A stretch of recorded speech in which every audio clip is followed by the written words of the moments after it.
Hola, muy buenas tardes a todos y todas y todes. En esta sesión, que es la sesión final de este encuentro que hemos tenido a lo largo ya de varios meses, pues primero queremos agradecer el camino, la compartencia y el sentir que se ha ido tejiendo entre quienes participamos en este proceso. Muchas gracias. Es tiempo justo, estamos en la transición, pues de la primavera al verano, cambios, emociones, energías e intuiciones que se van moviendo. Sin duda, cuando pensábamos en este encuentro que llamamos intuiciones ambientales, cuidado de la vida, creación y territorios, pues imaginábamos la posibilidad de engarzarnos con diferentes geografías, con diferentes corazones y sentires, desde las experiencias concretas que están ocurriendo. Sin duda, más allá de generar propuestas teóricas, epistémicas y metodológicas, que no quiere decir que no tengan esta base, nos queríamos centrar en las experiencias concretas, vividas, encarnadas y sentidas por quienes están creando, quienes estamos creando en los espacios y en los territorios, justo para esto, para la sostenibilidad de la vida. Entonces, el día de hoy, pues súper emocionadas, emocionadas de este encuentro, pues tenemos invitados especiales que aquí les dejaré con Fer Lomeli, quien nos va a presentar. Muchas gracias. Gracias a la ENES, gracias a la UNAM, gracias al Proyecto Nacional de Investigación e Incidencias, Agroecologías, Agrosilviculturas Urbanas y Periurbanas. Gracias, David, y gracias, Fer, por estas complicidades, pero sobre todo gracias a ti que has dedicado estas tardes de escucha, de intercambio, de diálogo y de movilizar este encuentro, pues justo para construir otros mundos posibles. Muchísimas gracias, Ivette. Pues me sumo a los agradecimientos a todas, a todos, a todes. Es una sesión muy especial la que tenemos hoy. Cierra una parte del ciclo. Em, Sin más, bueno, quiero platicarles un poco quiénes son nuestras invitadas. La colectiva 3, conformada por Ilana Volvinic y Rodrigo Viñas, es una colectiva de investigación y producción artística que investigan implicaciones socioespaciales de lo residual en ecosistemas críticos. Su práctica artística se enfoca en el entrecruce metodológico y la producción de conocimiento extradisciplinar en diálogo con la ciencia, antropología, arqueología y muchos otros saberes. Entre sus intereses particulares está el de explorar la idea de la basura como residuo conceptual y como postura política, tanto en el aspecto material y conceptual y biológico. Ellas se consideran pepenadores de ficciones materiales y bueno, exploran en los desechos su capacidad de guardar información material, económica y simbólica, que a su vez funciona para elaborar un relato individual o colectivo de la sociedad. La basura se convierte en metáfora de todo lo que dejamos de lado, de lo que dejamos olvidado. 3.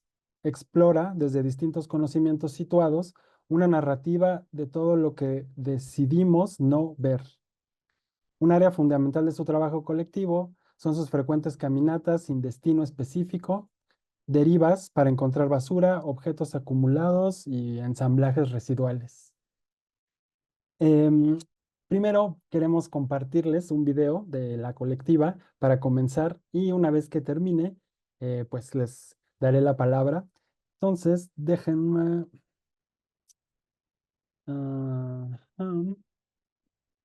que lo pongo aquí,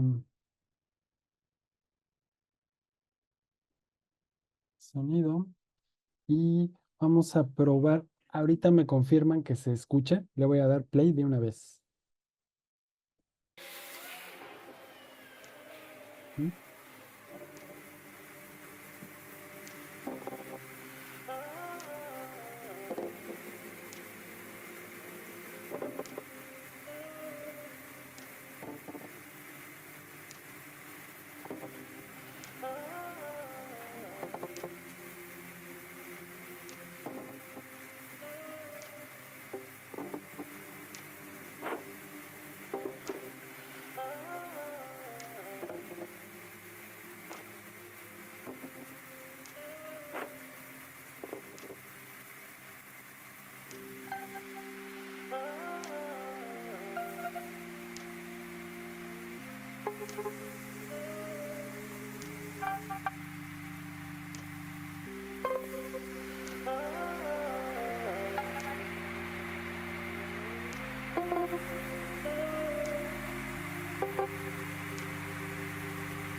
Muchísimas gracias. Pues, Ilana, Rodrigo, les cedo la palabra para que nos cuenten. No, perdón, solo no comenté cómo nombraron la conferencia. Danzar lentamente en los márgenes residuales. Los dejo. Muchas gracias.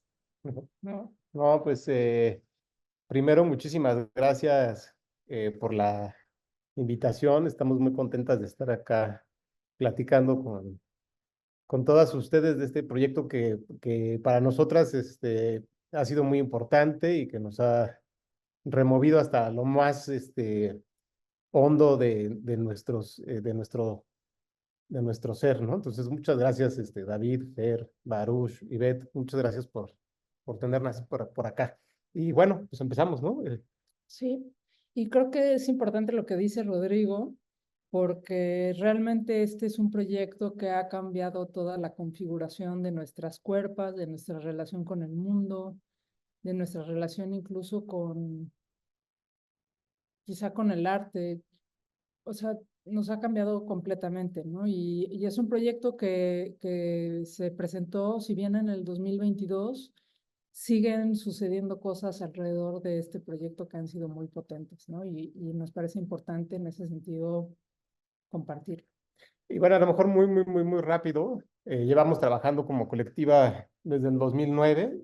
En realidad, somos quinceañeras este año, de lo cual estamos muy contentas. Ya festejaremos pronto, me imagino.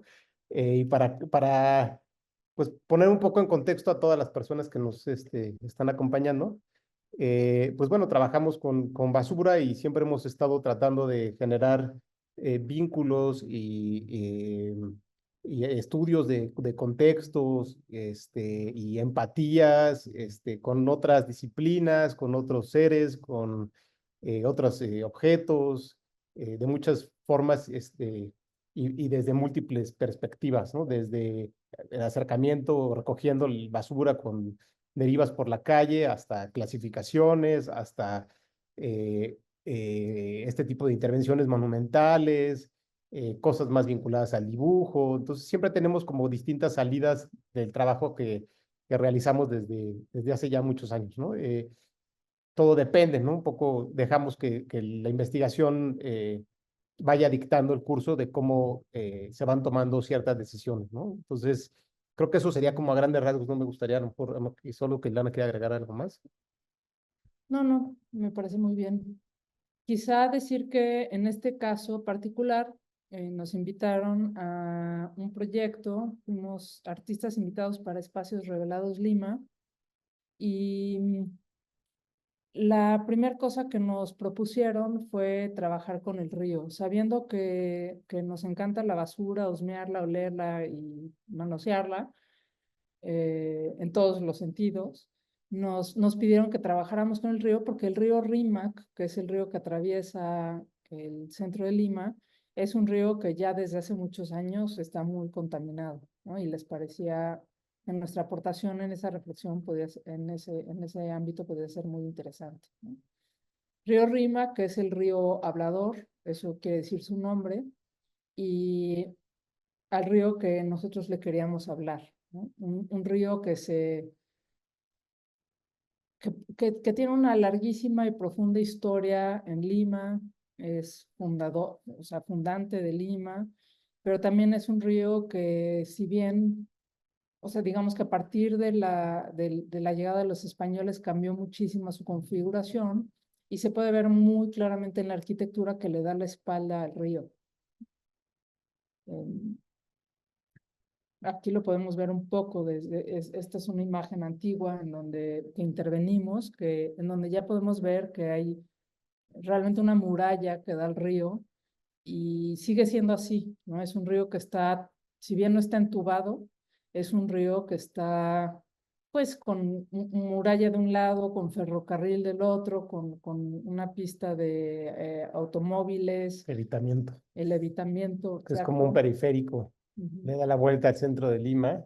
Pero bueno, es esto, ¿no? Un poco nos invitaban a reflexionar acerca de todo esto y pensábamos como todas estas conexiones que causaba el río Rímac, no nada más a lo largo de la historia, sino que causa en la época contemporánea, ¿no? O sea, ¿qué podemos, qué nos habla el río hablador y cómo podemos hablarle nosotras al río, ¿no? Desde, tomando en cuenta un poco lo que decía Lana desde la época colonial, en el sentido en el que, pues antes existía un cierto tipo de conexión eh, con el río antes de la llegada de los españoles y y con los incas y con los ishmas y con todos los que le estuvieron allí antes, viviendo de él o rindiéndole tributo, pues ha sido como una cadena de cosas que han ido modificando no nada más los usos del río, sino el acercamiento que hay y la percepción que hay con este ente, ¿no?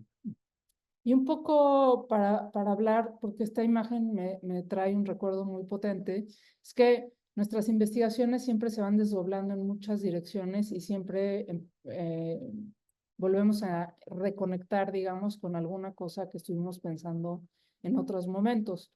Y en realidad nuestra reflexión con las aguas empezó en Manchester en el 2014, que nos invitaron a hacer una pieza ahí que se llamó Raw Fish, en donde la primera y más obvia cosa que nos sucedió es que empezamos a reflexionar sobre las fronteras que se pueden generar, digamos, como las murallas que están viendo enfrente, pero que que no se pueden generar con el río, ¿no? Entonces el río, por ejemplo, el canal de Manchester está dividido entre dos organismos, digamos, que lo regulan, ¿no? Partido por ahí en el centro de Manchester, y unos se encargan de su limpieza y su cuidado de un lado y los otros del otro, ¿no? Y lo cual es un absurdo porque el río finalmente fluye y si tiras basura de un lado se va a ir al otro. O sea, digamos que es un poco absurdo crear esas fronteras en espacios acuíferos, ¿no? Y eso nos pasó un poco acá, ¿no? Empezamos a ver todas las interconexiones que habían con el río en sus distintos niveles. Esta vez no con la basura que flotaba en el río, como en los canales de Manchester hicimos, sino más bien con todos los tipos de vida que están asociados al río. Y bueno, eh, como siempre, pues hacemos toda una investigación, ¿no? Nuestras piezas, como muchas de algunas de ustedes saben, son de largo aliento. Entonces, todas estas investigaciones nos llevan a encontrarnos con múltiples ciudades y también con múltiples ríos, ¿no? En esta investigación, pues bueno, encontramos que el río está dividido en muchas secciones de contaminación. Todo esto, cuando estoy hablando de esto, estamos hablando un poco todavía de la investigación que hacemos como está dividida en varias etapas, pero la primera, que es un poco más de investigación entre de estadística académica, geográfica, química por nuestra cuenta, nos da como un panorama, ¿no? General de qué es lo que está sucediendo, a qué vamos a llegar, etcétera. Y una vez que llegas, pues son como las investigaciones y que yo digo como todos los proyectos que se realizan.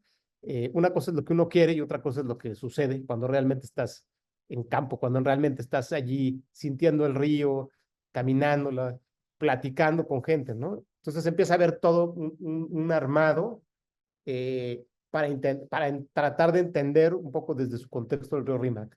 Y pues bueno, nos encontramos con muchísimas cosas, ¿no? La primera de ellas, no sé si vamos a hablar de esto más adelante, pero el río completamente cerrado, ¿no? Amurallado. Entonces, ¿cómo hablar de un río al que no puedes acceder, ¿no? No solamente eso, ¿no? Un río que tiene como una serie de imaginarios, o sea, todas las personas con las que hablamos a lo largo de nuestra investigación nos decían, sí, es que antes el río tenía matorrales y había naves, y ¿cuándo volverán los camarones?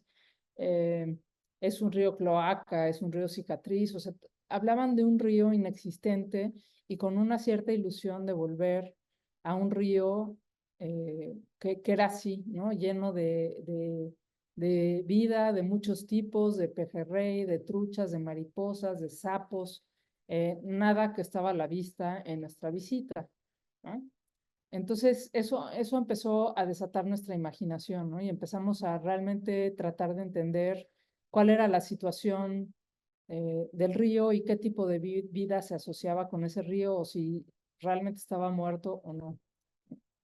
Pues sí, y ahí pues, todo lo que surgió es todo un imaginario completamente distinto, ¿no? Había como esta noción del río, que además era una noción, pues realmente lejana, ¿no? O sea, una noción de hace 200 años, a diferencia de ahora, ¿no? Y que todavía se tenía la esperanza de eso, pero pues ahora nos encontrábamos con una pregunta que fue como la pregunta que rigió todo el proyecto fue qué tipo de vida posibilita el río hoy, ¿no? O sea, en cuanto a todo lo que ha sucedido, qué posibilita el río hoy, ¿no? Entonces nos encontramos con mineras en la parte alta del río que vierten metales pesados al río, después con todos los agroquímicos, ¿no? Toda la industria de la agricultura en la segunda fase del río, que también están regando todo esto, contaminándolo, y más abajo todas las aguas residuales, las industriales, ¿no? Y después este punto de la tragedia también fue muy importante. Ahorita a lo mejor hablamos muy rápidamente de él, pero también lo que empezó a aparecer en el imaginario actual, de lo que podíamos ver y que algunas personas nos decían era pues, que era un río rodeado de moscas, de perros, de chanchos ahogados, de gallinazos, ¿no? Que les llaman gallinazos a los opilotes en Perú, de ratas, ¿no? Un río sucio, un río cloaca. Y pues bueno, básicamente la tarjea, nada más para que sepan, que es esa parte que se ve en azul, es donde detienen el río los españoles en 1500 y pico para suministrar de agua y fundar Lima. Pues muy importante porque es el primer corte grande que sufre el río y en el caso de Lima es muy inmediato. La conexión que hay del río con la ciudad es muy inmediato. O sea, el río está allí y Lima está ahí bebiéndoselo, literal. Le provee el 80% del agua a Lima y el otro 20% es el mismo RIMAC, pero es el RIMAC subterráneo. Pero bueno, todo esto dentro de este imaginario del primer corte. Después de la Tarjea, que es donde llega parte del río, ya es casi pura agua residual, ¿no? Y en nuestra visita a la Tarjea, pues nos encontramos con todo esto, ¿no? Con muchos animales muertos, con cosas que están tirando constantemente al río, pues como se hace desde hace, pues, no sé, ¿no? Yo podría decir que 500 años de la llegada de los españoles, porque no soy ignorante de antes, bueno, y no tanto porque sé de buenas fuentes que no se hacía eso antes de la llegada de los españoles, pero bueno, una práctica común hasta hoy en día, ¿no? Que el río se haga cargo de tu basura. Pero bueno, Entonces, bueno, nos fue muy interesante ver cómo se detenían un montón de cosas en el río y que esa ilusión de que el río en algún momento volviera a tener toda esa flora y fauna de la que se hablaba y de la que se idealizaba era imposible por dos razones. Una es este corte con la tarjeta aquí que básicamente desvía toda el agua y la lleva a Lima, pero por otros canales. Y un corte aquí que se ve en rosa, que es el puente del ejército, que en realidad lo que hicieron fue poner un puente con una pendiente, con una caída de 20 metros. Entonces, esta idea de que podían los camarones, que en realidad para nosotros serían los langostinos, pues van en contracorriente, no podrían nadar en esas aguas, ya no podrían subir esa pendiente. Entonces, ese ideal de un río, como era hace miles de años, o cientos o décadas, era ya imposible, ¿no? Pero lo que sí nos sucedió es que estuvimos investigando un montón de cuáles eran las vidas que sí estaban asociadas. En un inicio, el proyecto para nosotros tuvo que ver con todas las bacterias, sobre todo asociadas a las heces fecales que polulan en esas aguas residuales, ¿no? Hay un montón de coliformes, pero muchísimas de todo tipo que habitan ahí y durante varios meses estuvimos investigando eso para trabajar con esas bacterias. Era una situación compleja porque además estábamos en plena pandemia, a principios de la pandemia, o sea, cuando estaba todavía bastante severo la cosa. Entonces no era fácil acercarse a las aguas residuales, que era un lugar muy contagioso. Pero bueno, en una de nuestras caminatas, eh, creo que fue uno de esos momentos psicomágicos, ¿no? Que cuando entiendes un ciclo y pones, o sea, esos pequeños momentos que te pasan en la vida donde logras encajar todas las partes de una historia, Pero bueno, estábamos viendo el río y había un gallinazo, un buitre, un sopilote, pues, picoteando una cosa negra que no podíamos identificar, parado en el río. Es un río estacional, entonces lo están viendo ahora en su estado más seco, digamos, ¿no? Cuando es su caudal Marzo. en marzo, más o menos, pues llega a tapar hasta el grafiti que están viendo por ahí atrás, ¿no? Ha llegado a inundar parte del centro de Lima, ¿no? Por ejemplo. Pero entonces estaban parados ahí y dijimos, claro, es que ahí hay un ciclo de vida que se está completando y que está muy lejos de estar muerto este río, ¿no? Aquí hay un montón de vida, pero es una vida que no interesa, es una vida residual, ¿no? A nadie le interesan las bacterias coliformes, es más, estamos siempre tratando de ver cómo nos deshacemos de ellas. A nadie le interesan los buitres, además Lima está lleno de buitres por todos lados, o sea, digamos, así como es de común ver palomas en muchísimas ciudades, lo es ver buitres o gallinazos en Lima.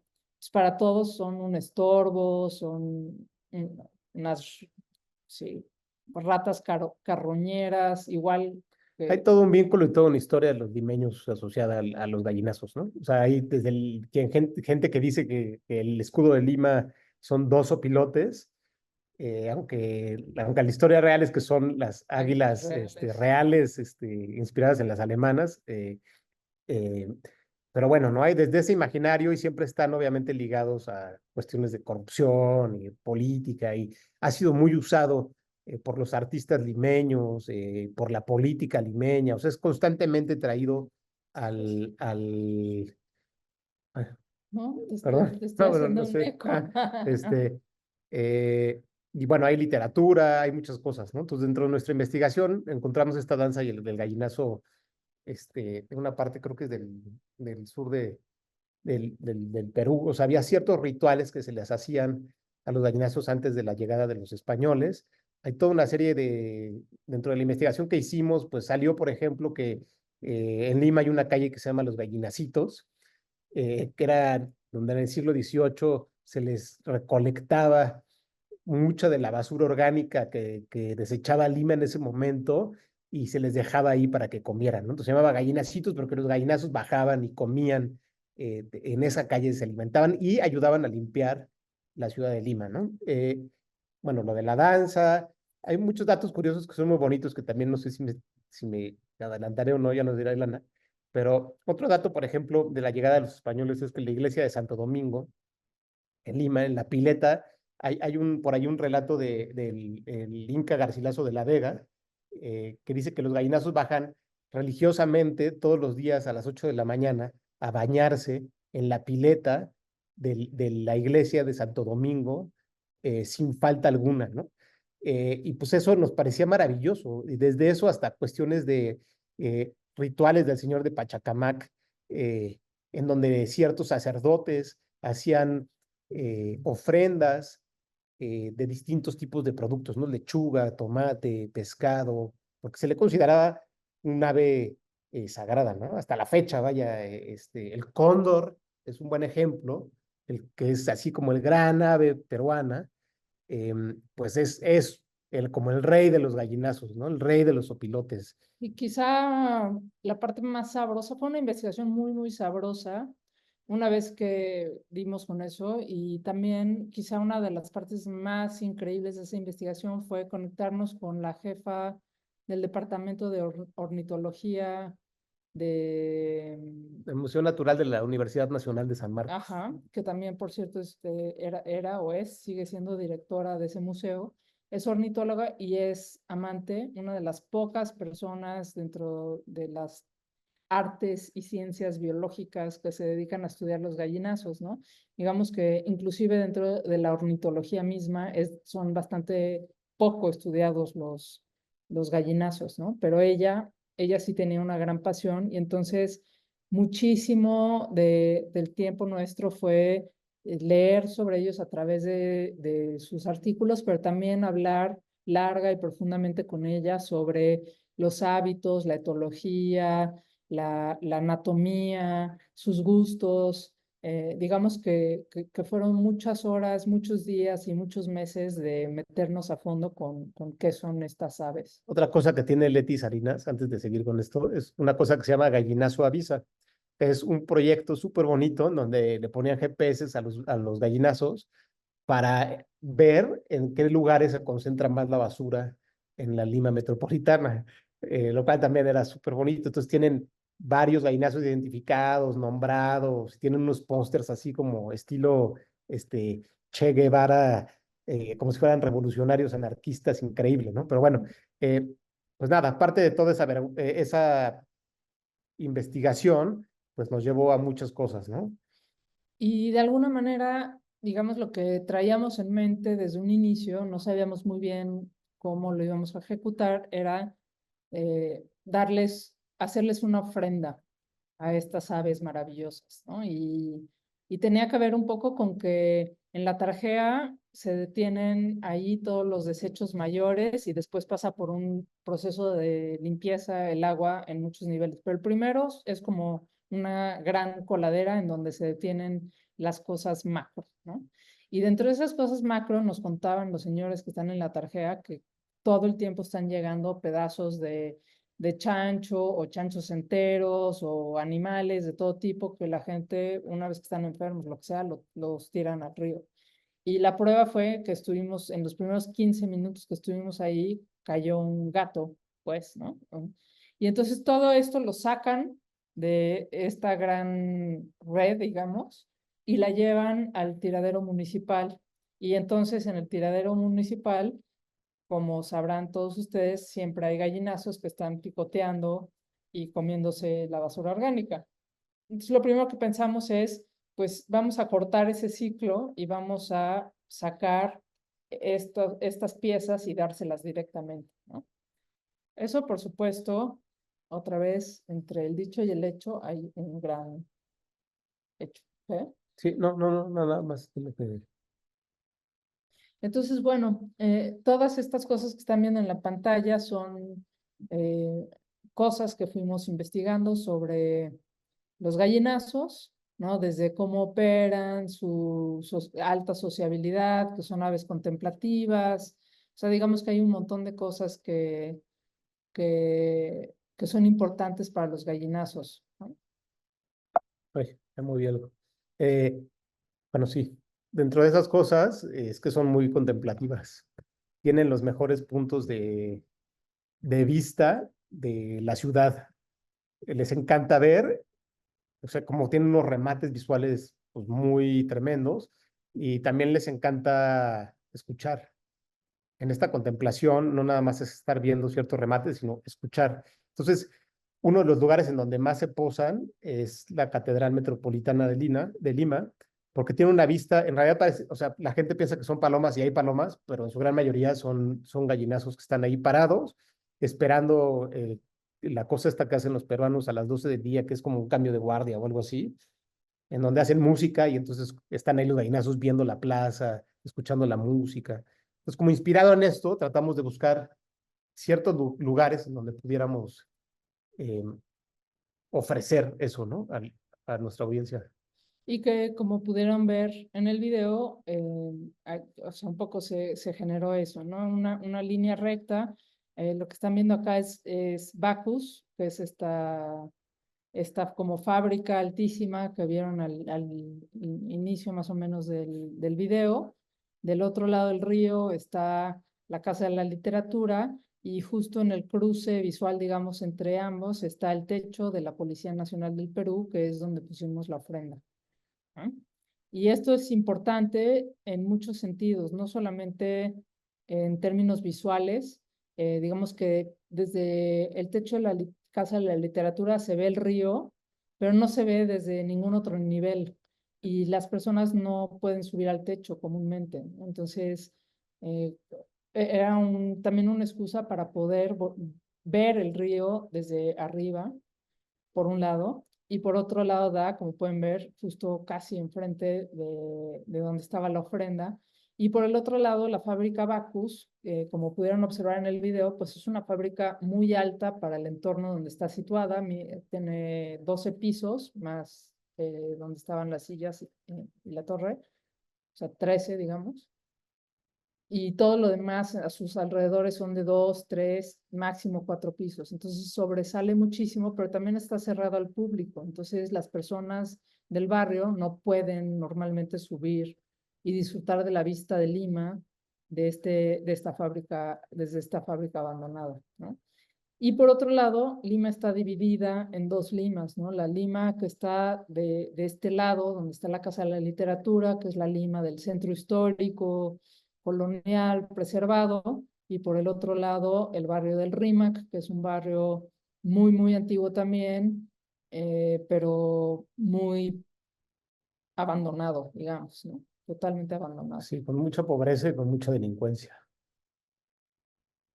Aquí nos podemos dar una mejor idea. Esta es una fotografía que tomamos desde el Cerro de San Cristóbal, que nos da la perspectiva, digamos, aérea del asunto. Pues bueno, hicimos todo un mapeo, ¿no? No nos sacamos de la manga así como, ay, pues estos edificios están increíbles, sino hay todo un contexto, todo un seguimiento, un mapeo de dónde estaban las colonias de gallinazos en ciertas partes de Lima, ¿no? Dónde llegaban, dónde dormían, dónde se posan, en dónde tienen esta como juego y no de lograr las jerarquías, ¿no? Como veíamos ahí, casi siempre el que está parado en lo más alto es el que tiene la jerarquía más alta, están todo el tiempo como jugando, compitiendo por ella, y están en estos remates visuales en donde se concentran todo el tiempo, que además son increíbles, ¿no? O sea, son los mejores puntos de vista de la ciudad, los tienen los gallinazos. Entonces, bueno, escogimos la Casa de la Literatura dentro de muchos lugares que vimos. Podría mencionar muchos, entre ellos la iglesia de Santo Domingo, que era muy complicado hacerlo porque lo estaban reparando. Eh, la iglesia de San Francisco, o sea, muchos lugares para ver en dónde nos poníamos, en dónde podíamos ofrecer estos puntos de vista, ¿no? Entonces, Casa de la Literatura, como dijo Ilana, Bacus es otro, que en realidad Bacus es como una casa de los gallinazos, ¿no? Es así como está abandonada, una cervecera, y en ese abandono, pues bueno, lo han tomado los gallinazos como un edificio de departamentos. Y entonces, bueno, pues nada, hicimos todo un mapeo de estas aves, nos obsesionamos mucho con sus cacas, con sus vómitos, con ciertas cosas que producen que son maravillosas. Eh, ¿Tú quieres empezar a hablar de las torres del silencio? Si quieres. Y bueno, sí, la gran pregunta siempre es por qué se llama Torres del Silencio el proyecto y tiene que ver con esto y también explica un poco las locaciones y cómo montamos el asunto. Las Torres del Silencio es una práctica zoroastrista en donde básicamente cuando te mueres te colocan en estos emplazamientos circulares. No voy a entrar en todos los detalles de cómo operan, pero bueno, aquí podemos ver una con gallinazos arriba y otra que está en operación, y te colocan para ser devorada por gallinazos, porque es la única forma de liberar tu alma.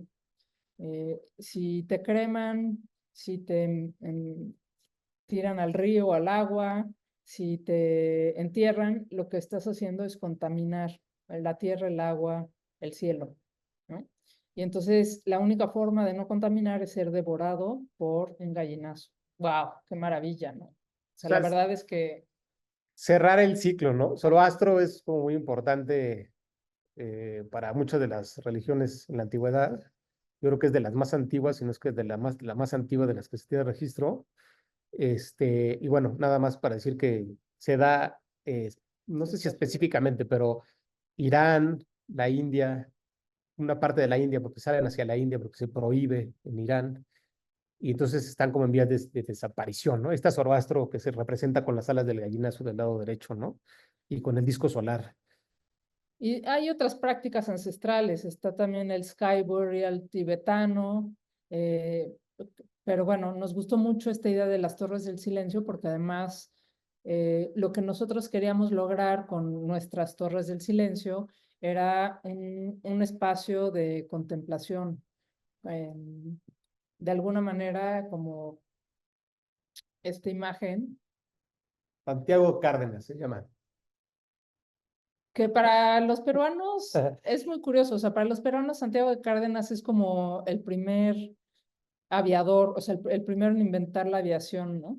Pero tenía esta práctica de tirarse como muerto para tratar de entender el comportamiento de las aves y de los En gallinazos. específico de los cóndores y de los gallinazos, ¿no? Entonces, para nosotros era una combinación entre esta práctica de una contemplación profunda, porque además son súper contemplativos los gallinazos, entonces queríamos devenir gallinazo y ofrecer eso. Y una torre del silencio, bueno, qué mejor que el silencio para contemplar. Entonces, lo que hicimos fue construir en los techos de estos lugares, que además son techos, como ya he dicho, no visitados, andamios para que la gente pudiera subir a contemplar los gallinazos y a contemplar la ofrenda, ¿no?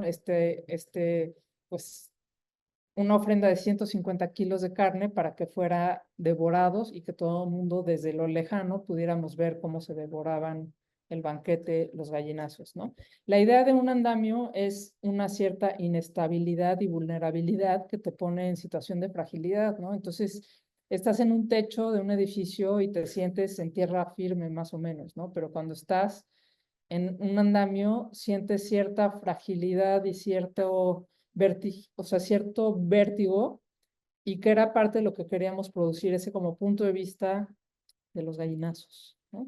Claro, llegamos a eso, un poco la idea que les decía Ilana, ¿no? De la tarjea, llevarlos y no sé qué, y entonces nuestra idea principal era, ok, ¿cómo podemos ofrecerles algo en ciertos puntos en donde también podamos tener esa perspectiva? Y entonces dijimos, bueno, consigamos 150, hagámosle una ofrenda con desechos orgánicos, ¿no? Hagamos una ofrenda con carne, hagamos una ofrenda de lo que más les gusta, recolectemos la carne podrida del barrio del Rímac y ofrezcamos a los gallinazos en un punto en donde puedan ellos, en donde podamos reconectar, pero donde ellos también puedan dar un regocijo, o sea, como una pequeña homenaje, ¿no? O un tratar de causar otra vez esta reconexión a la usanza del señor de Pachacamac, ¿no? Y para ello, digamos que colaboramos, o sea, hubo muchas colaboraciones de por medio para esto, o sea, esto es el diseño de la silla, fue a través de una larga plática con el arquitecto Augusto Ortiz de Ceballos, que la acabó diseñando para el proyecto y nos encantó porque queríamos ese espacio más arriba todavía de todo para sentarte a contemplar los andamios, que fue también un diálogo profundo con Javier Vera, el curador, para poder lograr esta como fragilidad en la cima, ¿no? La vista desde Bacus hacia Casa de la Literatura, si ven este edificio en medio, que se ve aquí verde, es el techo de la Policía Nacional del Perú. Y esa cosita negra es la ofrenda que ya vieron. Al fondo está Casa de la Literatura y del lado derecho está la Casa Presidencial Peruana, lo cual es como un logro, pues la verdad, bien grande en términos también de logística y de todo el trabajo que hizo, como que hicimos en conjunto con el equipo de Espacios Revelados Lima y la disposición, ¿no? Porque desde la selección de los espacios hasta su gestión se pueden imaginar lo que es una instalación monumental, ¿no? Subir los andamios, ver que sean seguros, ver que no molesten a las aves, todo este tipo de cosas que se fueron pensando como muy detalladamente, ¿no? A lo largo de un año para disponer la carne unos cuantos días antes, recolectar la carne fresca, porque además hay esta idea de que los gallinazos no les gusta comer, solo comen podrido y entre más podrido mejor, y pues no es cierto, ¿no? Les encanta comer fresco, les encanta comer verduras, digamos que comen podrido cuando están en la necesidad de hacerlo porque su sistema les permite digerirlo, ¿no? Entonces, bueno, preparamos todo para disponer la ofrenda y realizarles un pequeño tributo a la ciudad de Lima, a los gallinazos de la ciudad de Lima, una vista también de Bacus. Es que podríamos entrar en muchísimos detalles porque tenemos mucha información, pero mejor que vayan saliendo dudas y podemos con mucho gusto ampliarlas, ¿no? Bueno, tuvimos que entrar de noche por cierto tipo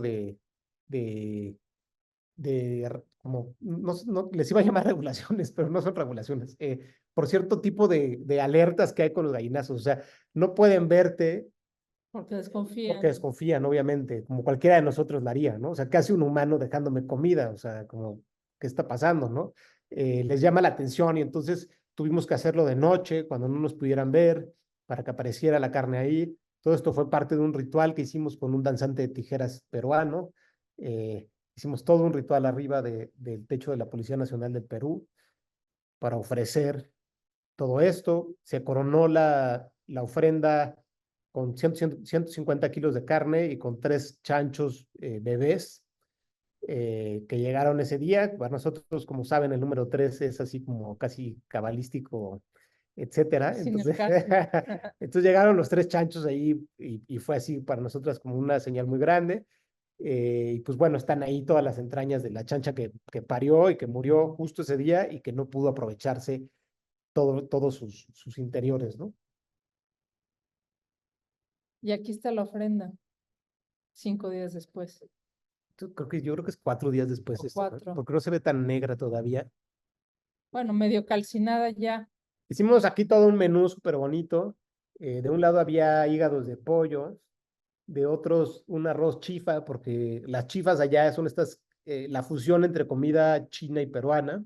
Y al parecer, con nuestra investigación encontramos que a los gallinazos les encanta el arroz chifa, porque lo tiran mucho en la calle y entonces van y lo comen. Entonces pusimos su arroz chifa, su hígado de... Y también lo dividimos así un poco porque este era un experimento que también, cabe decir, le servía muchísimo a Leti Salinas, ¿no? O sea, ella tenía muchas ganas de seguir investigando los gallinazos y esto le parecía una forma increíble de tratar de entender mejor su comportamiento, entonces, y también sus gustos. Entonces también nos pidió que separáramos ciertas cosas porque ella ya sabía mucho de su alimento, pero quería saber más y quería saber primero si se comían primero el hígado o si primero se comían, bueno, habían muchas partes distintas de retazos de pollo y vísceras, vísceras y cosas, ¿no? mollejas también, porque al parecer les encantan las mollejas. Pero bueno, me imagino que todo el mundo se estará preguntando en este momento, no sé quién es todo el mundo, pero me quiero imaginar que las 150 millones de personas que nos están viendo se están preguntando, pero ¿qué pasó? O sea, pero ¿cuánto tiempo se tardan en bajar y cuándo se lo comieron y por qué no hay fotos de cuando se lo comieron y qué es lo que está sucediendo acá? Pues, pues muy afortunadamente, digo ahora, no bajaron. Al segundo día que habíamos puesto la ofrenda, al tercer día que habíamos puesto la ofrenda y que estaba empezando el festival, básicamente nosotros ya sabíamos que no iban a bajar porque por muchas de las investigaciones y muchas de las pláticas que tuvimos con distintos tipos de ornitólogos y expertos, sabíamos que si no bajan al tercer día ya muy probablemente no van a bajar, ¿no? Entonces, para estas alturas nosotras ya sabíamos que en un 90% que no iban a bajar. Evidentemente, antes de saberlo y decirlo con la tranquilidad que le estoy diciendo, pues lloramos como 4 días, ¿no? Hicimos una prueba antes también, ¿no? Lo que hicimos fue convertir la instalación en una especie de citizen science o ciencia ciudadana. Hicimos como una especie de formulario, no me gusta llamarle formulario, pero sí de participación, en donde incitábamos a las personas a mirar como todos los distintos aspectos que hay relacionados con los gallinazos y después hacíamos la pregunta que si creen que van a bajar o no van a bajar a comerse la ofrenda y por qué, ¿no? Y entonces, en realidad, esto fue una excusa para muchas conversaciones que tuvimos con muchísimas personas sobre qué eran, cómo eran, por qué bajaban, por qué iban a bajar, por qué no iban a bajar los gallinazos, y mucha de la conversación acabó en torno a por qué iban a bajar o no iban a bajar, y como un poco esa especulación, ¿no?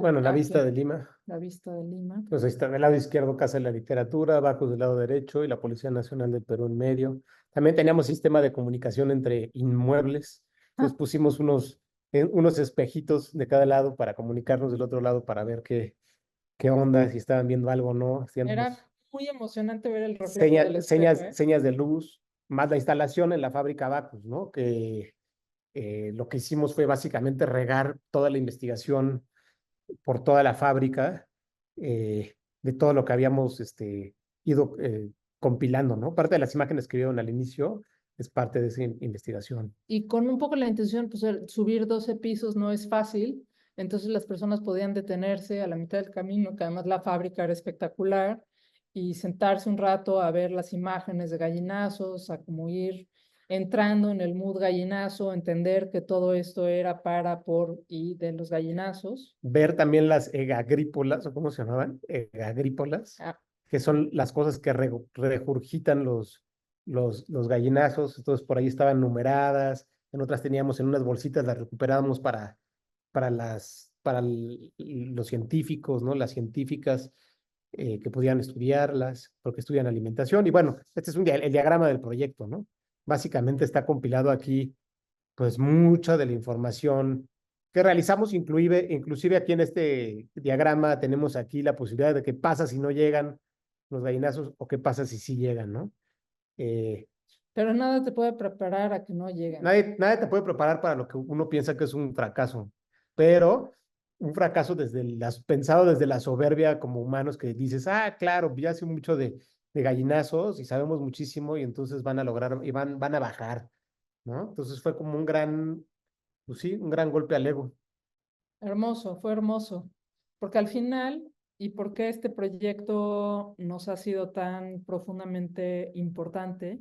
Es porque los gallinazos nos dieron la posibilidad de devenir gallinazo por un día, porque ya sé que todos hemos estado viviendo últimamente un calor bastante infernal, pero quiero que se imaginen ese calor infernal con unos trajes de plástico, con un tapabocas doble y con cigarros adentro de la nariz para no vomitar, recogiendo una carne que lleva 5 días asándose al sol, pero pudriéndose profundamente, y que si pusieron atención a esa última parte del video, está llena de bichos, de larvas, de moscas, de unas especies de escarabajos negros entre cucaracha y escarabajo, y un montón de distintas faunas que aparecían por ahí, pues muy fuertes, ¿no? Y el olor fuertísimo. Entonces recoger eso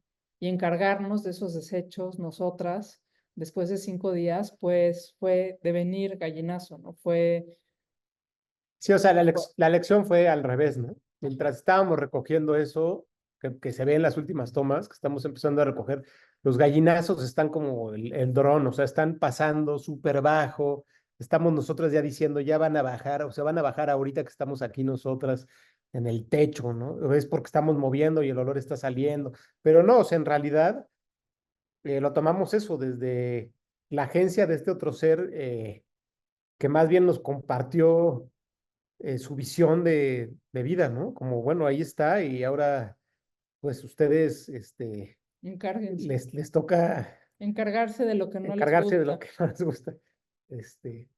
Y pues bueno, ya creo que a grandes rasgos, porque de esto podríamos hablar días. Eso sería como todo. Más bien, si tienen alguna duda, pregunta, comentario, queja, sugerencia, todo es bienvenido. Muchísimas gracias. Uf, súper interesante. Creo que hay mucho para seguir profundizando, muchas preguntas. Yo tengo muchas inquietudes. Em, no sé qué convenga. Hay algunas preguntas en el chat. Puedo leérselas. Claro. Bueno, por ahora tengo una y en lo que van llegando ahorita les lanzo otra. Pero miren, hay una de Sandman que pregunta sobre las bacterias, cuando estaban hablando de las distintas vitalidades, ¿no? En el río. Pregunta si las bacterias pueden aislarse para hacer la digestión controlada de excretas y otros materiales orgánicos. ¿Ustedes saben? Si... Pues sí, No, no sé si le llamaríamos aislarlas.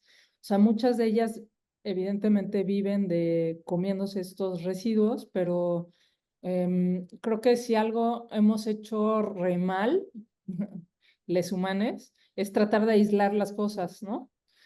Porque justamente están metidas en un ecosistema lleno de heces fecales pero no solamente es eso, ¿no? Son las heces fecales, es el movimiento de ciertos otros residuos, de las partículas de oxígeno que están suspendidas, que hacen que todo esto sea posible, ¿no? Entonces, sí, sí se puede hacer, o sea, han habido muchísimos experimentos para hacer que agua, o sea, hablemos nada más del proyecto de Gilberto Esparza, ¿no? Eso es exactamente lo que hizo, aislar unas bacterias para que digirieran el agua residual y la convirtieran en agua pura. Sí se puede, claro que se puede, pero es mucho más complejo que solamente eso, ¿no? Y en algún momento lo que queríamos hacer era un cacómetro, digamos, ¿no? Para medir estas cosas, Claro. justamente, ¿no? O sea, Hablando de sí, las bacterias. están los diseños y todo, o sea, el cacómetro estuvo muy cerca de, de Existir. existir. Sí, sí, sí, ajá. Entonces, sí se pueden aislar, pero hay que como La más bien cloaca es pensar. otra, ¿no? Ajá, La cloaca es otra, no sé si aísla, ¿no? Más bien emula los procesos de digestión, ¿no? pero humano. Pero Ajá. humana, ajá. Mm, Esta pieza que se llama la cloaca, que son Pe- como 5 Ujú. estómagos, o sea, está dividido como todo el proceso del estómago para poder cagar al final, sí, ¿no? Que la máquina hace así y caga cada determinadas horas, ¿no? Pero sí, claro. claro que se pueden aislar y se han hecho muchísimos experimentos tratando Mm, de cultivar estas bacterias y como dándoles de comer estas aguas residuales. Ujú. buenísimo, sí. Pues en lo que llegan más preguntas, tengo varias cosas que quisiera que nos contaran más. Bueno, Ivette, ¿quieres decir algo? Levantó la mano. ¿Quieres? Te paso la palabra. Estás en mute. Está, ujú. Ah, no te oímos. Está apagado tu micro, Ivette. Yo me quedo impresionada, inspirada y movida por esto, o sea, este trabajo tan potente. Bueno, desde el video yo dije, qué está ocurriendo, no? En términos de que esa es como la potencia de las artes que nos interpelan sin que nada se tenga que decir y está hablando la obra por sí misma, ¿no? Y ya en específico en el proceso, la verdad es que me da hasta como caminos y rutas posibles de cómo desde esta residualidad, pero desde cualquier elemento de la vida, eh, es como una posibilidad de crear. Entonces yo me quedo así, realmente, qué manera tan potente de cerrar la primera sección del seminario, porque este trabajo que han hecho realmente es súper potente y útil para todos los contextos, y sobre todo en los contextos urbanos, donde vemos todo este impacto, que bien puede ser los ríos, los mares, las montañas, en tema de incendios, que hoy está súper latente. Entonces, pues yo me quedo con eso. Gracias, Ivette. David, ¿quieres contar algo? Pues sí, igual, muy inspirada de la reflexión de la acción.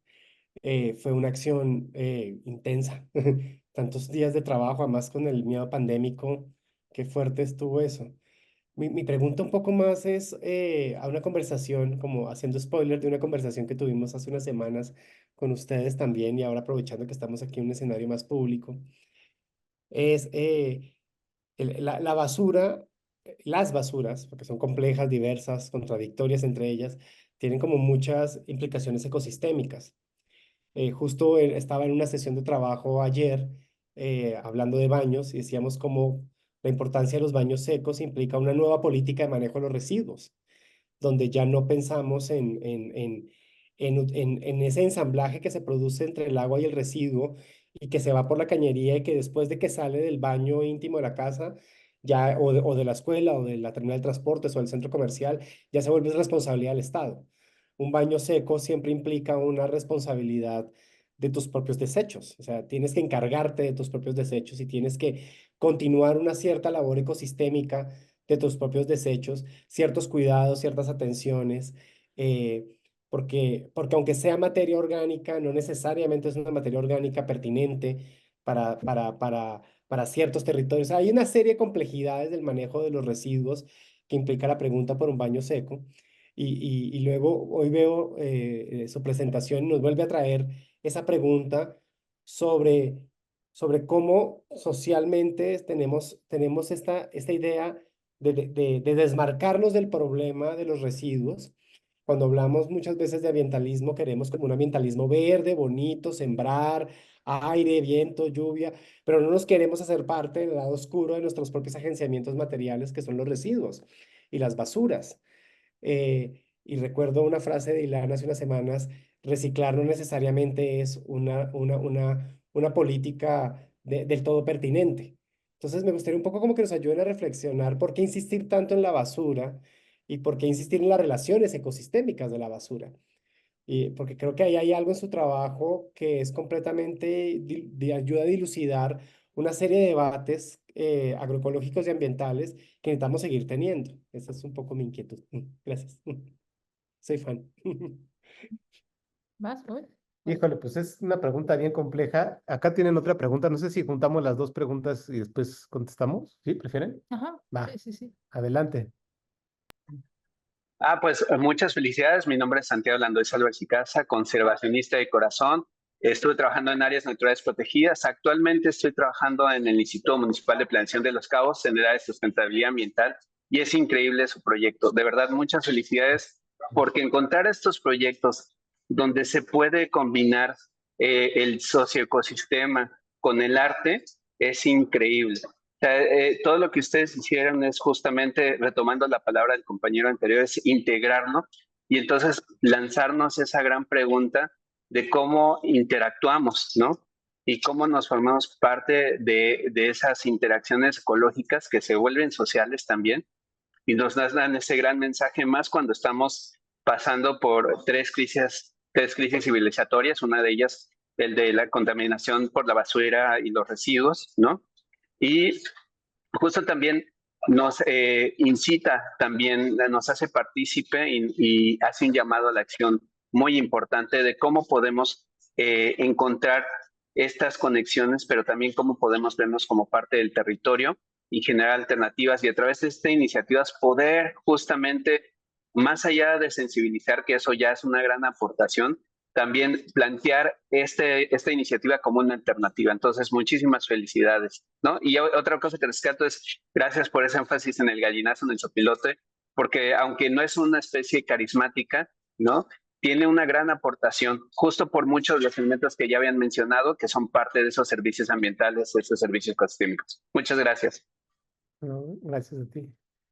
Y pues, empezando a contestar también un poco, gracias por sus intervenciones. Híjole, pues es una pregunta bien compleja, ¿no? La que plantea David. Yo podría decir que, pues un poco, voy a poner de ejemplo este mismo proyecto.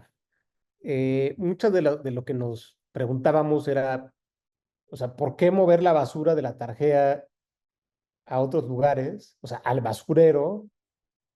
O sea, es como hacer trabajar más al sopilote, pero aparte de hacerlo trabajar más, es desplazarlo hacia lugares en donde está todo lo que no queremos ver, todos esos bichos ¿no? Las ratas, las cucarachas, las moscas, todo eso que produce el sistema bajo el que estamos inmersos, que es la deslocalización de toda nuestra mierda y yo soy muy repetitivo, pero ni modo, pero ahí tendría que decir que para mí impera que no ha habido un entendimiento y recuperaría esto que dice Oscar Calavia de que la basura es un principio estructurante en muchos sentidos distintos. Entonces, bueno, están toda la gente que desecha en el barrio del RIMAC comida, que se queda allí, que pasa la basura 3 días después, y pues los gallinazos no hay río, porque el río está cortado, tomado también por nosotras, porque no lo estamos chupando, no lo estamos bebiendo, y entonces salen a la calle y tienen 2 siglos también comiendo cosas de la calle, y entonces estamos produciendo ahí un ciclo que ni siquiera yo podría hablar de reciclaje como tal, sino que estamos como desplazando cosas, interrumpiendo procesos, que producen otros procesos eh, y así se vuelve como inacabable, ¿no? Entonces, ¿a qué voy? Baja el su pilote, abre la bolsa, algunos se mueren por comerse la bolsa, los que sobreviven logran comer ahí el arroz chifa o lo que sea que está allí, y los otros pues van al al basurero a encontrar su comida. Entonces, para nosotras la pregunta era así como muy básica, era como, bueno, ¿y por qué no? O sea, nuestra primera idea para el festival, que les espantó un poco, fue que queríamos literal hacer, hay unas como motonetas en Perú que son estos como, estas, no sé si ubican como las bicicletas de los panaderos aquí en nuestro país, que es una bicicleta que tiene un frente en donde disponen el pan y, bueno, pues es así, pero una motocicleta. Entonces queríamos poner los cuerpos de todo lo que salía en la tarjea allí, ir anunciando el camino y después llegar y literal aventarlo después del río así de una, dos, tres, ¿no? Porque aparte no hay leyes, ¿no? Esto es un poco como para provocar, ¿no? Para ser todavía más provocadores, ¿no? Pero como estábamos circunscritos bajo las leyes y los parámetros del festival, pues bueno, había ciertas cosas que teníamos que respetar. Y bueno, ¿a qué voy con todo este chorro para tratar de entender? La disposición de esos elementos allí, pues, o sea, nos habla también de lo que desperdiciamos, pero también cómo lo desperdiciamos, en dónde lo desperdiciamos, de qué forma, o sea, cómo sabemos que eso no le sirve a alguien más también. Mucho también de lo que pensábamos era como, puta, o sea, es que si nosotras viviéramos en el centro de Lima, pues a lo mejor subiríamos a la azotea y pondríamos ahí parte de nuestra, para, ¿sí me explico? Para, o sea, hay otros niveles de convivencia y de provocar, claro, eso sonaría reciclaje, pero en realidad, Es no interrumpir ciertos así ciclos, es. por un lado, y por otro lado también tiene que ver con, o sea, una cosa que hemos discutido muchísimo, Rodrigo y yo, y es a partir de esta pieza en particular, porque cada pieza te va, o sea, a mí una de las cosas que me gusta mucho del arte es que si acabas un proceso, provocas una reflexión, pero se abren muchas otras, ¿no? No son preguntas cerradas.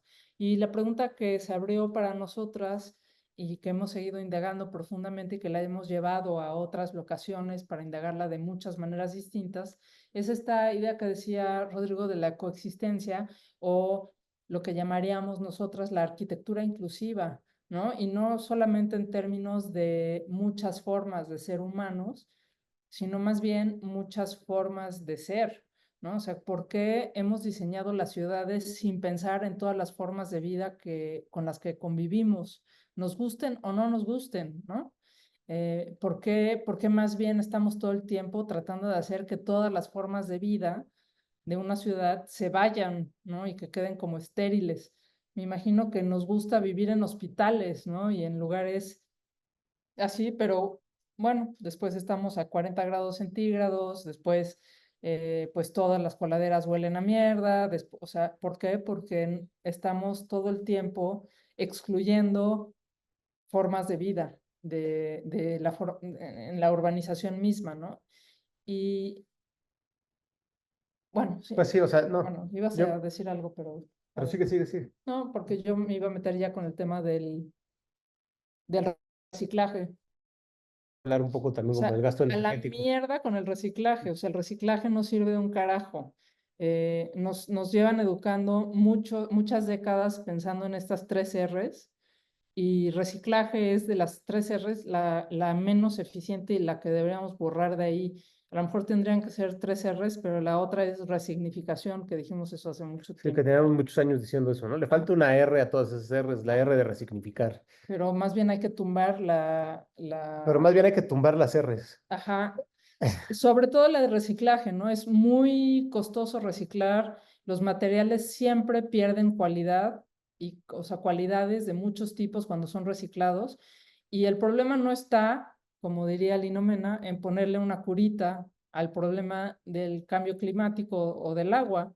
O sea, no nos sirve de nada esa curita, no nos alivia el dolor de panza ponernos una curita en la panza. Lo que necesitamos es otro diseño en donde la basura que se genere entre en ciclos y no separen los ciclos, ¿no? El problema son este pensamiento lineal de tiene un inicio, tiene un fin, ¿no? Y ya, bueno, le vamos a dar otro inicio y otro fin a este material en vez de pensarlo en términos cíclicos, ¿no? Entonces, a la mierda con el reciclaje, no sirve de nada. Hasta que no sirva, ¿no? O sea, el reciclaje sirve hasta que hasta que ya no sirve lo que ya reciclaste porque ya se hizo una mierda y entonces ya ese plástico pues se parte en dos y ya no lo puedes recuperar y acaba en el mar y lo que sea. Y ahí recupero un poco lo de que decía, a eso me refiero yo cuando digo lo de Oscar Calavia, de que la basura es un principio estructurante. O sea, lo que hay que entender es que es algo que está dentro de nuestra estructura como especie, y yo diría como mundo y como especies. O sea, en este mundo, no sé en otros, el desecho, lo que se desecha, o sea, toda especie deja algo o desecha algo dentro del ciclo en el que esté inmerso, ¿no? Entonces es algo que nos estructura, que es algo valiosísimo que nos aporta Oscar Calavia, que es aparte muy bonito y macha muy bien con los Zoroastro. O sea, imagínate al Zoroastro pensando en su Ahura Mazda y en todas estas cosas. O sea, es que es hermoso porque es el cierre del ciclo. O sea, te come un animal para cerrar el ciclo, ¿no? Ahora yo quiero ver que nos come un animal. O sea, ahorita nos come un sopilote y se muere, Bueno, de hecho eso es ¿no? lo que pasó, ¿no? O sea, digamos, no necesariamente por nuestras cuerpas, pero la especie indoeuropea de gallinazos está en peligro de extinción por el diclofenaco, ¿no? Un antibiótico que usamos los humanos, pero también se usa en el ganado, pero que mata a los opilotes. Entonces, nuestras cuerpas contaminadas están extendiendo esa contaminación en muchos distintos niveles, ¿no? O sea, sí, el 98% del sopilote indoeuropeo, que es además el sopilote como más, yo diría que divulgado, que es este que tiene la cabeza como en S, y que lo pintan como el más malandro, pues desapareció por el diclofenaco, ¿no? Que yo no sé, creo que no es un antibiótico, pero se utiliza para el ganado, eso sí, definitivamente. Pero es esta cosa que se usa para el ganado, pues que casi los extinguió. O sea, hay muchos papers al respecto, ¿no? Y entonces, eh, imagínate cómo se va a extinguir el único ser que come basura y vuelve a cagar y caga obras de arte, en nuestro caso, ¿no? Que tenemos toda una serie de piezas con las cacas de los opilotes. Pero, pues sí, o sea, bueno, ya, porque ya estamos debrayando, así que si hay más comentarios o Bueno, dudas, pero un eh, poco respondiendo al comentario de David, ¿no? Mm, el sí, diclofenaco es un fármaco inhibidor relativamente no selectivo de la ciclogénesis, miembro de la familia de antiinflamatorios no esteroides. Ya. cosa como para el dolor, ¿no? Ivette pone algo en el chat. ¿Quieres compartirlo, Ivette? ¿Quieres que lo lea? Em, Ah, mm, pues justo mm, eso me faltó agregar, que realmente esta iniciativa que tienen le da un nuevo significado al urbanismo táctico, ¿no? Convencional, donde se deja a un lado como esta visión de ser nosotros como humanos el centro, ¿no? Y empezar a vernos como ese parte de ese socioecosistema, entonces teniendo una visión mucho más ecocéntrica, ¿no? De esa relación cíclica que mencionan y me parece extraordinaria esa forma en la que provoca y evocan estas reflexiones, ¿no? Entonces, creo que eso es lo que hace falta, empezar a seguir fortaleciendo y posicionando para empezar a deconstruir, a decolonizar la forma en la que se hace, entre comillas, el desarrollo urbano, ¿no? Que más bien acaba siendo un crecimiento urbano, pero eso solamente quería agregar. Muchas gracias. No, y muy acertado tu comentario. Me hace recordar ahorita esta cosa híjole, ahorita no me acuerdo bien la fuente, ¿no? Pero de los muladares, ¿no? Este esquema europeo de los muladares y los cementerios. O sea, nuestra desconexión ha sido tal que antes vivíamos con la muerte cercana todo el tiempo, ¿no? Y el cementerio estaba dentro de la propia ciudad y ahora todo lo hemos expulsado, ¿no? Todo eso lo hemos quitado de la vista. Los muladares pues es este lugar en donde básicamente se iban a echar todos los desechos orgánicos en los pueblos y en las ciudades. Y eran abiertos para que pudieran llegar otros animales y pudieran aprovechar todos esos residuos que quedaban allí, que pudieran ser comidos, ¿no?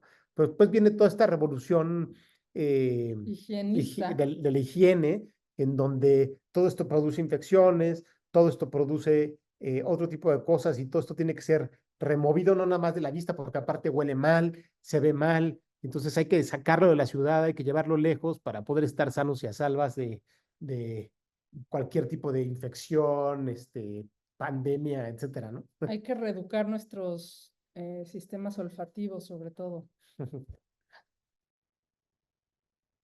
Y eso es tremendo, ¿no? Sí, el Gracias. olfato es De nada. uno de esos sentidos que tiene historias, pasados y vínculos muy particulares que destejerlos sí lleva mucho trabajo.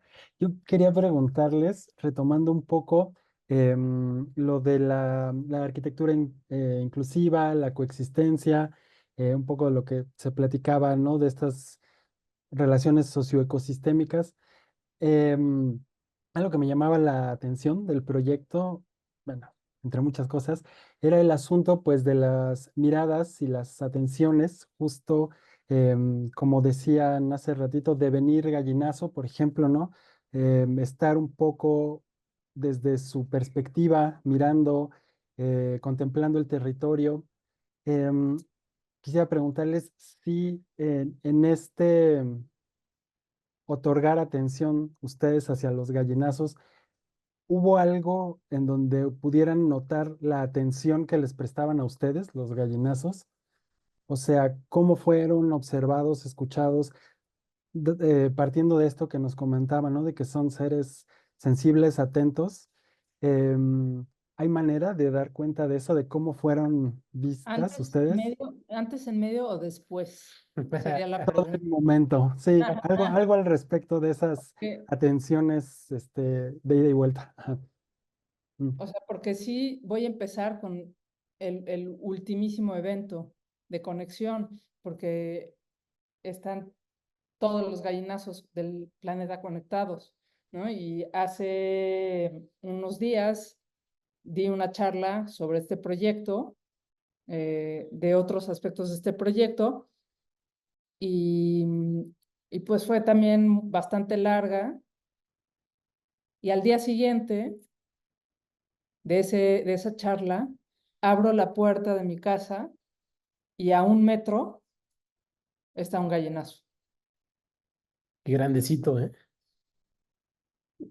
Los adultos pueden llegar a medir hasta 70 centímetros, que es una ave, pero además, o sea, se pavoneó ahí enfrente de nosotras. O sea, y Hizo su baño de sol. ajá, y hay que decir una cosa, o sea, sí vivimos en el bosque, pero no vivimos en un lugar donde bajan los gallinazos. Es difícil que bajen, son muy desconfiados. Mira, o sea, para darte un ejemplo, en el proyecto eh, son tan desconfiados que si baja uno, bajan todos. Pero ese que tiene que bajar normalmente es el jerarca mayor. Entonces, que haya bajado es así como...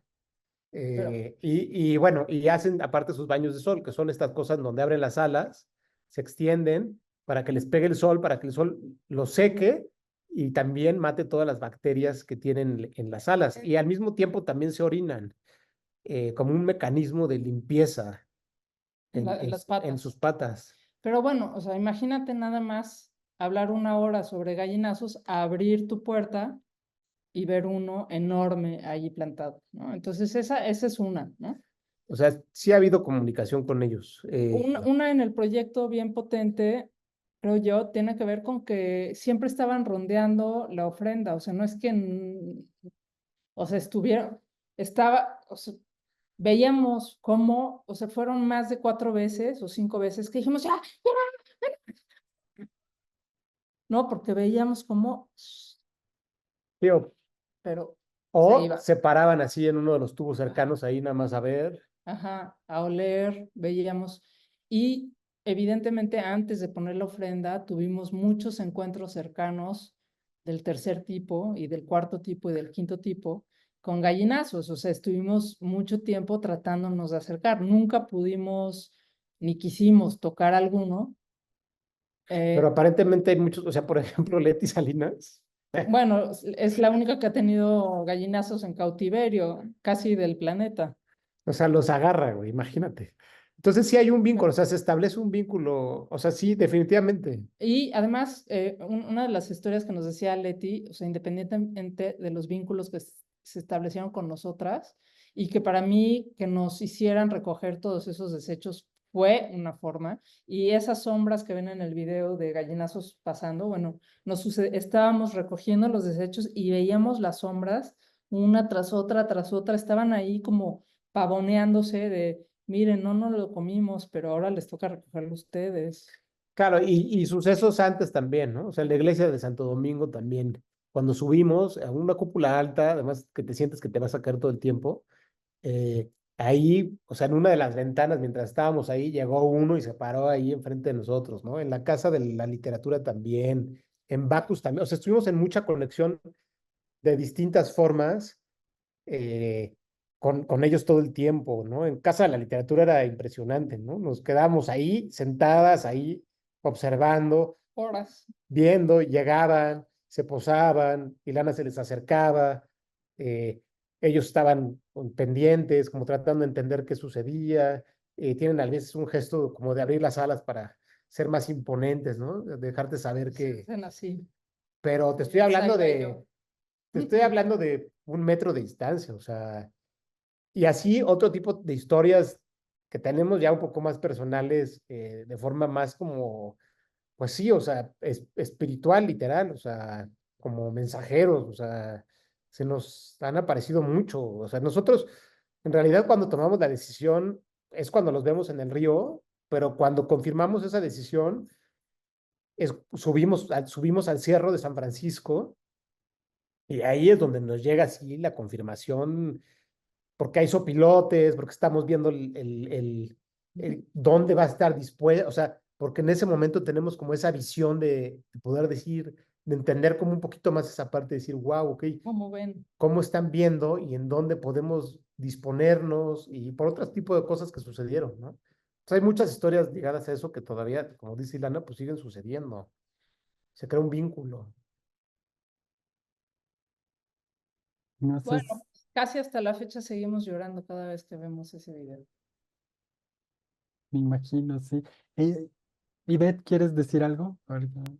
Sí, yo quería comentar también en contrasentido, bueno, vivía en la entrada a la selva La Cardona y durante 5 años y esto era pues, común escuchar que las personas buscan a los opilotes para alimentar a personas que tienen cáncer, ¿no? Entonces, y la referencia local es que los opilotes son de los seres más limpios que pueden haber. Entonces, eso ahora que los escuchaba, me resonaba y me acordaba de esa expresión que hacía, se refieren como los seres más limpios y ellos tienen la capacidad de limpiar los cuerpos, ¿no? Y ahora ustedes nos hablan del cuerpo como este territorio, cuerpo río, cuerpo de la ciudad, el cuerpo mismo, incluso de lo que es comido por ellos. Pero paralelamente en esta otra experiencia que ocurre, que los buscan para consumirlos como si fueran pues, pollo, como carne en realidad, haciendo la referencia que son seres muy limpios. Entonces yo pensaba ahorita también como en esta potencialidad que quizá años atrás, no lo sé, me llama mucho la atención de seguir platicando sobre el tema, se habían imaginado a este ser como un ser centro de una propuesta, ¿no? Creo que justo como dicen, se va construyendo en el proceso mismo.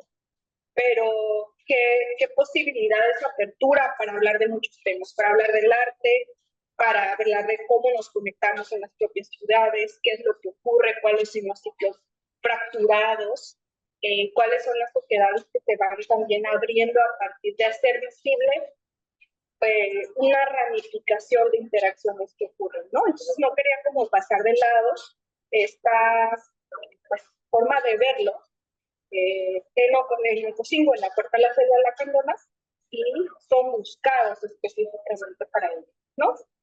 Entonces es como el contrasentido de una perspectiva en la que son vistos como pues seres no atractivos, Y por otro lado, en esta forma de sanar el cuerpo, a partir de ellos como seres más limpios. Entonces, justo esto de cómo vamos haciendo o cómo vamos delimitando quién está en qué lugar, desde la perspectiva de cómo debe ser construida el imaginario, cuando más bien ellos están antes, cuando más bien ellos están construyendo y reconstruyendo los espacios y nos permiten la vida.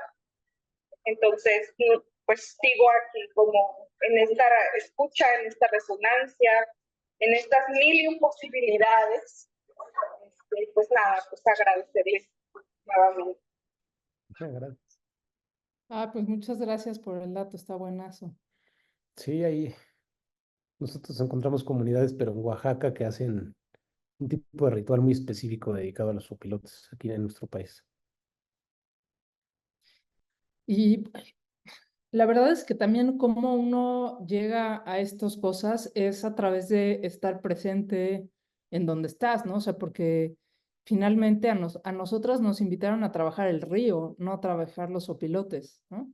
Y fue a través de una entrega total con el río, un estar presente con el río, que llegamos a los opilotes como seres que completan el ciclo en este momento del río, ¿no? Que en otro momento era de otra forma, ¿no? Entonces, también es eso, ¿no? Cómo nos damos el tiempo de estar, de observar, de entregarnos a partes de nuestros proyectos para encontrar eso que lo sostiene de una forma u otra, ¿no? Claro, totalmente. En ese sentido, o sea, de prestar atención al río, ¿no? Que eso primero fue lo que los convocaron y ver hacia dónde los llevaba. Pienso en que, así como decían, vidas residuales, hay todo un ecosistema residual, ¿no? Todos estos ensambles y toda una serie de asociaciones puestas al margen y despreciadas, menospreciadas o invisibilizadas, que es súper importante dar cuenta de ellas porque, bueno, así es, hay muchos intereses particulares en por qué pasarlas al margen, ¿no? No es como que objetivamente tengan que estar ahí, sino que hay una cuestión de gestión territorial, de aprovechar la basura por otros medios, no sé, hay muchas otras cosas que hacen que haya vidas que sean menos valiosas, ¿no? Que otras, por así decirlo. David, ¿querías comentar algo? Pues ya más todo como invitando al cierre, pero si quieres, va cierre en la conversa y ya. No, pues eso, o sea, era una reacción, ¿no? Pensando en Pues nada. esas relaciones de vitalidades y poder asociadas a las vidas marginalizadas, más que humanas, ¿no? Claro, y que aplica para todas, ¿eh? Pues ahí, porque siempre es más fácil verlo en los demás, ¿no? En las demás, en las demás cosas, en los objetos, en los demás seres, ¿no? Pero pues es algo que también existe eh, en nuestra misma especie, ¿no? Eh, Existen las despreciadas, las no tomadas en cuenta, y casi siempre están asociadas a la basura, ¿no? Sí,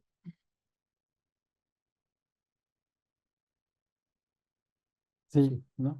Definitivamente es un principio estructurante, retomando la cita, sí, muy evidente, ¿no? En muchos sentidos, sí. Sí, pues Eh, sí. sí, perdón. No, nada, tienes toda la razón. Yo apoyo eso de la basura como principio. Muy evidente, ¿no? En muchos sentidos simultáneamente, ¿no? Así de articular comunidades, pero también articular grupos en torno a mantenerlas lejos y en la basura como lo despreciable, ¿no? Y además un montón de calificativos asociados que ya no son, bueno, que son sí, lo feo, lo sucio, lo desordenado, lo tóxico, y empieza a ser una especie de cosa terrible que no tiene nada que ver con la vida, ¿no? Y creo que algo muy valioso de lo que ahora nos comparten es hablando de los ciclos y de pues la importancia, ¿no? De estas maneras de atender algo que parece ser lo que ya no tiene vida, lo que ya no importa, lo que ya acabó. Todo lo contrario, ¿no? Es otra posibilidad de restitución o continuidad de posibilidades de vida, ¿no? Mm, Pues digo, es maravilloso, ¿no? A mí me encanta este proyecto. O sea, había tenido oportunidad de ver algunos clips y de leer algo. Entonces, no, me vuela la cabeza. Em, pues si quieren, podemos ir cerrando algo ahora sí. ¿Quieres compartir algo, David? ¿Quieren? Solo agradecerles a la colectiva, a Tres, agradecerle a ti, Fer, agradecerle a Ivette y a las personas que nos acompañan en el Zoom y en el canal de YouTube. Pues que muchas gracias por estas intuiciones ambientales durante este semestre. Esta es la última sesión de esta primera etapa de este semestre. Un espacio, invocando una pregunta por no tratar de solucionar el problema entre artes y agroecologías y ambientalismo, sino más bien preguntarnos por los trazos y las inquietudes y como que cada sesión, cada evento, cada conversa nos dejaba con ideas cada vez más interesantes y potentes. Y pues agradecerles mucho a todos ustedes. Y bueno, pues vamos a retomar este escenario el próximo semestre, hacia inicios de agosto. Vamos a estar difundiendo ya los carteles y todo cuando tengamos ya organizada bien la programación. Y esperamos pues seguirles encontrando acá. Y un aviso coloquial, el próximo miércoles a las 4 de la tarde vamos a tener una conversación en el escenario del Seminario de Agroecología y Patrimonio de la Semarnat. Algunas de las voces que aquí han participado y que pues, seguirán participando, un poco como para que es otro seminario cómplice, cercano, hermana de esta conversación. Y pues también los esperaremos ahí. Muchas gracias. No sé, Ivette, No, si quieres plantear algo. Pues agradecerles, de verdad ha sido un tiempo de mucho trabajo, de mucha inspiración y mucha esperanza para seguir creando. No, muchas gracias a ustedes. Gracias a todos por escucharnos. Sí, un placer. Les mandamos muchos abrazos. no, pues muchísimas gracias. Continuaremos seguramente colaborando y conspirando eh, ideas y cosas. Y pues bueno, pues aquí lo dejamos por ahora. Entonces, pues muchísimas gracias. Creo que ya podemos cerrar la transmisión. Así nada más para... Y pues gracias de nuevo. No, gracias a Ya ustedes. se dejó de transmitir. Gracias. Súper. No, Oiga, qué maravilla, ¿no? Es fantástico. Me encanta. Sí, sí. cuando Muchísimas quieran. gracias por compartir eh, así tan amplio y con tanto detalle. Era No, necesario. gracias a ustedes por pensar en Muy nosotros. bonito. Sí, Muy no, bonito. gracias. Muchas En privado. gracias. ¿Ya estamos en privado? Ya estamos aquí en privado. ¿Querías comentar, Santiago? Sí, la verdad, le estaba comentando a Ivette que viene el Congreso de Residuos Sólidos Urbanos. Estuve participando en el diplomado de CONACYT, que fue parte de un PRONAE y de un PRONACE. Entonces, me encantaría poder vincularles para que puedan exponer esta iniciativa que de verdad es maravillosa y que nos invita a pensar, a repensar y a deconstruir desde una nueva perspectiva. Entonces, ahí vamos a estar en contacto para que nos vinculemos a través de Ivette, si es que es de su Claro. interés. Ay, sí, Claro. somos basurólogos va a de ser todo corazón. ¿En Ciudad de México? Ahorita no me acuerdo si va a ser en Ciudad de México, pero también lo van a transmitir vía Zoom. Entonces, excelente y muchísimas felicidades. Muchas gracias. Sí, Nosotras gracias. felices de estar en cualquier cosa de desechos sólidos urbanos. Ajá, es Así nuestra nos deberíamos de llamar, Eh. desechos sólidos urbanos. Sí. Hecho. Sí, pues muchas gracias por nos despedimos y gracias a Ben también por presentarnos y hacer las conexiones. Pues sí, ahí les voy a pasar sus contactos para que se puedan Va. comunicar. Muchas gracias. Y les ponía ahí en el chat o el link de una iniciativa disruptiva, que esa nos las enseñaron en un programa de innovación local, donde es una iniciativa disruptiva donde pone al centro al gallinazo. Entonces ahí no les cuento más para no spoilárselas, pero ahí para que le echen un ojito. Muchas Gracias. Gracias, Bellísimo. Santiago. Muchas Que estés muy gracias. bien, un abrazo. Cuídense, Bye. gracias por todo. Gracias Baruch por toda la transmisión y por todo. Sí, Sí, gracias. gracias, a Baruch, todos. gracias, Fer. No, pues gracias. Gracias a ustedes, nos vemos. Bye. Querida, cuídate mucho. Chao. Te Que estén queremos. muy bien. Cuídense. Les Gracias. mandamos muchísimos abrazos.